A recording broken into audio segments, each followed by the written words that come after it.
2024 में जब निफ्टी ने अराउंड 9% रिटर्न दिया, उसी साल इस सेक्टर की सारी कंपनीज के शेयर्स 40-50% या उससे ज़्यादा से गिर गए।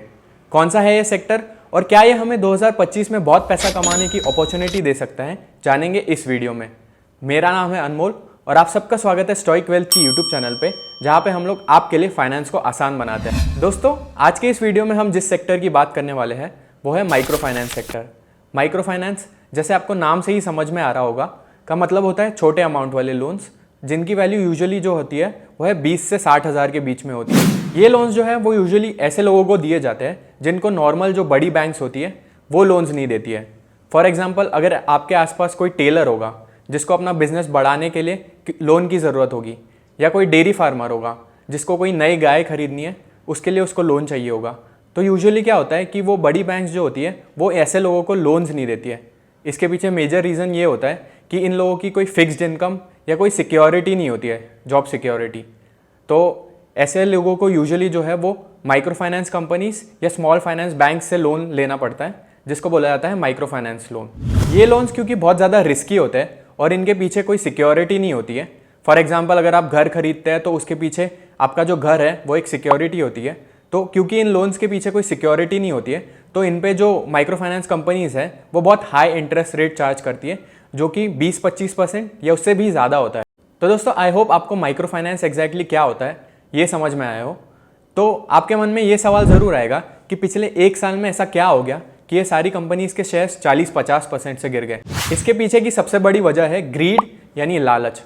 तो ऐसा हुआ कि पिछले 2-3 सालों में ये कंपनीज बहुत फास्ट ग्रो करने के चक्कर में इन्होंने बहुत ज़्यादा लोन्स बांट दिए। ऐसे लोगों को भी लोन्स बांट दिए जिन पे ऑलरेडी 4-5 लोन्स चल रहे थे। तो फॉर एग्जांपल, आप सोचिए कि किसी आदमी की एनुअल सैलरी हो 2 लाख रुपए और उसको 3 लाख रुपए का लोन बांट के रखा हो, तो वो कितना रिस्की है। ये सब जो है वो 2023 तक ठीक से चल रहा था और इन कंपनीज के शेयर्स जो है वो काफ़ी भाग रहे थे। लेकिन 2024 में 2 मेजर चेंजेस हुए जिसकी वजह से ये पूरा सेक्टर गड़बड़ में आ गया। सबसे पहले बढ़ती महंगाई और इकोनॉमी में स्लो डाउन होने की वजह से इन सारे लोगों की कमाई गिर गई। और दूसरा, जिस तरह आरबीआई जो है वो हमारी सारी बैंक्स के लिए रूल्स एंड रेगुलेशंस बनाती है, उसी तरह एमफिन एक ऑर्गेनाइजेशन है जो माइक्रो फाइनेंस की सारी कंपनीज को रेगुलेट करती है। तो उसने ये डिसाइड किया कि जुलाई 2024 के बाद कोई भी कंपनी ऐसे इंसान को लोन नहीं देगी जिस पे ऑलरेडी 4 लोन पेंडिंग है या उस पर जो पेंडिंग अमाउंट है वो 2 लाख से ज़्यादा है। तो फॉर एग्जाम्पल, अगर किसी इंसान ने ऑलरेडी 4 लोन लेके रखे हैं तो उसको 5वां लोन नहीं मिलेगा। अब तक क्या हो रहा था कि बहुत सारे लोग जो है जिनकी कमाई गिर गई थी वो एक नया लोन लेकर अपने पुराने वाले लोन चुका रहे थे, लेकिन ये सारी गाइडलाइंस आने की वजह से उसको नया लोन मिलना मुश्किल हो गया। तो क्या हो गया कि इस सेक्टर में जो है वो स्ट्रेस बढ़ गया। बहुत सारे लोग जो है वो अपनी ईएमआई नहीं दे पाए और काफ़ी जो माइक्रो फाइनेंस कंपनीज और स्मॉल फाइनेंस बैंक्स हैं उनको लॉसेज उठाने पड़े। और इन सारे लॉसेस की वजह से इन सारी कंपनीज के शेयर्स में भारी गिरावट देखने को मिली। For example, fusion micro finance या स्पंदना स्फूर्ति, इन कंपनीज के शेयर्स तो ऑलमोस्ट 70% से गिर गए। Whereas Ujjivan small finance bank या क्रेडिट एक्सेस ग्रामीण, इन कंपनीज के शेयर्स 40 से 40-45% के बीच गिरे। अब जब हमने जान लिया है वो सारे रीजंस जिसकी वजह से इन शेयर्स में इतनी भारी गिरावट देखने को मिली, तो अब आगे क्या ये शेयर्स इसी तरह और गिरते रहेंगे या ये रिकवर करके आपको बहुत बढ़िया रिटर्न देंगे? इसके लिए हमें माइक्रो फाइनेंस सेक्टर की थोड़ी हिस्ट्री के बारे में जानना बहुत ज़रूरी है। 2024 के पहले भी माइक्रो फाइनेंस सेक्टर बहुत बार स्ट्रेस में आया है और ये सारे शेयर्स जो है वो 50, 60 या 70% से भी गिरे और बहुत सारी कंपनीज बंद भी हुई है। फॉर एग्जाम्पल, 2010 में Andhra Pradesh micro finance crisis, 2016 में डीमोनेटाइजेशन और 2020 में कोविड। पास्ट में हमेशा ये देखा गया है कि जो भी कंपनीज ऐसे क्राइसिस को सही से मैनेज कर लेती है उनके शेयर्स अगले 1-2 साल में काफ़ी गुना रिटर्न्स देते हैं।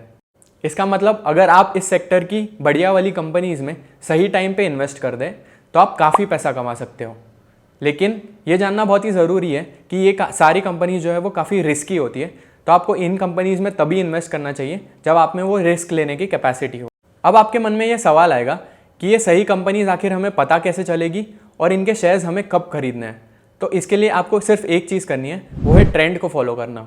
जब भी इकोनॉमी में जो स्लो डाउन चल रहा है वो ख़त्म हो जाएगा, इन लोगों की जो इनकम है वो बढ़ने लगेगी और जब इन सारी कंपनीज़ के लिए जो स्ट्रेस है वो कम होने लगेगा, तो इन सारी कंपनीज़ के शेयर्स जो है वो भागने लग जाएंगे। इन सारी कंपनीज़ के लिए स्ट्रेस जो है वो कम हो रहा है या नहीं, ये जानने के लिए हमें 2 चीज़ों को देखना है।